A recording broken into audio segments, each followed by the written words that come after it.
The list of U.S. Open men's singles champions contains some of the biggest names in tennis history. All of the big three lifted the title, as did the likes of Ivan Lendl, Pete Sampras and Andre Agassi, though some high-profile names missed out. Amid U.S. Open Finals weekend, we look at the three men who have reached multiple finals at the tournament in the Open era without ever lifting the title. In his singles career, he is probably best remembered for his pre-Open era victory at the 1966 French Championships, and was also the runner-up in Paris in 1965 and 1967, and a beaten Wimbledon finalist in 1968.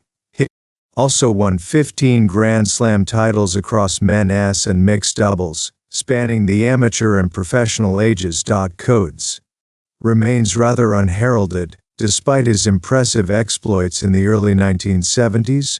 The Czech star was a pioneer for tennis in his country, claiming back-to-back French Open titles in 1970 and 1971, and triumphing at Wimbledon in 1973. However, Codes was never quite able to get his hands on the title in New York, being beaten in 2 finals in the space of just 3 years. He was already the reigning Roland Garros champion when he reached his first U.S. Open final in 1971, losing 3-6, 6-3, 6-2, 76-3 to home favorite Stan Smith.